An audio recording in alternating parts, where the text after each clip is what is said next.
CM Chandrababu నేతృత్వంలో CRDA authority భేటీ అయింది. ఈ భేటీలో ల్యాండ్ పూలింగ్పై కీలక నిర్ణయం తీసుకున్నారు. రేపు ల్యాండ్ పూలింగ్ నోటిఫికేషన్ విడుదల చేయడంతో పాటే ప్రక్రియ ప్రారంభించాలని నిర్ణయించారు. ఇక రేపటి నుంచి అమరావతిలో వివిధ ప్రాజెక్టులకు ల్యాండ్ పూలింగ్ ప్రారంభం కానుంది. రాజధానిలో railway line, railway station, sports city, IRR కోసం భూమిని సమీకరించారు. ల్యాండ్ పూలింగ్లో భాగంగా పల్నాడు జిల్లా అమరావతి మండలంలోని 4 గ్రామాల్లో, గుంటూరు జిల్లా తుళ్లూరు మండలంలోని 3 గ్రామాల్లో భూ సమీకరణ చేపట్టనున్నారు. ఎస్సీకి దీనిపై మరింత సమాచారం మా కరెస్పాండెంట్ దుర్గాప్రసాద్ అందిస్తారు. దుర్గాప్రసాద్, భేటీపై మెయిన్ అప్డేట్స్ ఏంటి?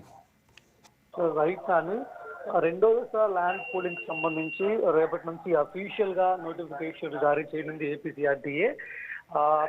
భూ సమీకరణకు సంబంధించి ఏపీసీఆర్డీకి పూర్తి బాధ్యతలు అప్పచెప్పింది ఏపీ ప్రభుత్వం. ఇప్పటికే దీనికి సంబంధించి బ్యాక్గ్రౌండ్ వర్క్ పూర్తిగా కంప్లీట్ అవగా రేపు అఫీషియల్ గా నోటిఫికేషన్ విడుదల చేయనుంది ఏపీ ప్రభుత్వం. దీని తర్వాత భూ సమీకరణకు సంబంధించిన ప్రక్రియ రేపు ఏవైతే 7 గ్రామాల్లో సెకండ్ ఫేజ్ లో 16,000 ఎకరాల భూమిని సమీకరించబోతున్నారో అఫీషియల్ గా ఆ ప్రక్రియ ప్రారంభమవుతుంది.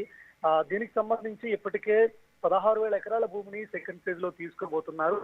ఇందులో మరొక 4,000 ప్రభుత్వ భూమి కూడా ఉంది. మొత్తం 20,000 ఎకరాల భూమిని ఈ సెకండ్ ఫేజ్ ల్యాండ్ పూలింగ్ లో తీసుకోబోతున్నారు.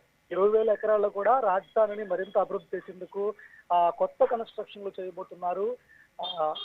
రైల్వే లైన్ కానీ అదేవిధంగా స్పోర్ట్స్ సిటీతో పాటు అమరావతి ఇన్నర్ రింగ్ రోడ్ ను కూడా ఈ ప్లేస్ నిర్మించడానికి ప్రభుత్వం భూమిని తీసుకుంది. ఆల్రెడీ ఫేజ్ 1 లో 34,000 ఎకరాలని ప్రభుత్వం తీసుకుంది. ఇప్పుడు ఫేజ్ 2 లో 20,000 ఎకరాల భూమిని తీసుకోవడానికి ప్రభుత్వం సిద్ధమైంది. దీనికి సంబంధించి ఇప్పటికే అన్ని ఏర్పాట్లు కూడా పూర్తయ్యాయి. ఇప్పటికే మంత్రి నారాయణ అటు అమరావతి మండలంలో కానీ ఇటు తుళ్లూరు మండలంలో మొత్తం 7 గ్రామాల్లో కూడా గ్రామ సభలు సిఆర్డీ అధికారులతో పాటు మంత్రి నారాయణ కూడా స్వయంగా నిర్వహించి ఆ రైతుల యొక్క అన్ని డౌట్స్ కూడా క్లియర్ చేశారు. రేపు నోటిఫికేషన్ వచ్చిన తర్వాత పూర్తి స్థాయిలో ల్యాండ్ పూలింగ్ సంబంధించిన ప్రక్రియ ఆయా గ్రామాల్లో ప్రారంభం కాబోతుంది.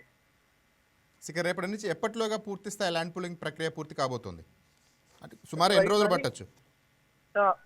వీలైనంత తొందరగా ల్యాండ్ పూలింగ్ ని కంప్లీట్ చేయాలని ప్రభుత్వం భావిస్తుంది. అయినప్పటికీ ఆ ల్యాండ్ పూలింగ్ 1 లో అనేక సమస్యలు తలెత్తాయి.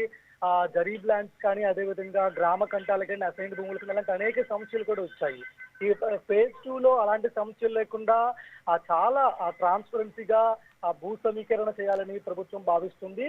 అయితే ఇప్పటికే క్షేత్రస్థాయిలో అనేక బృందాల్ని ఆయా గ్రామాల్లో పర్యటించి డీటెయిల్స్ అన్ని కూడా ప్రభుత్వం తీసుకుని రైతులతో మాట్లాడింది. అయితే ఒక 6 నెలల్లో ఈ ప్రక్రియను పూర్తి చేయాలని ప్రభుత్వం అయితే భావిస్తుంది. చూడాలి మరి ఎంత సమయం పడుతుందో. Thank you Prasad.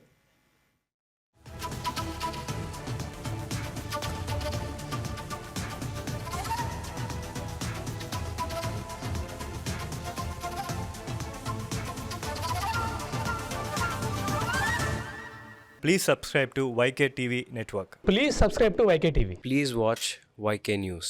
Don't forget to subscribe YK News channel.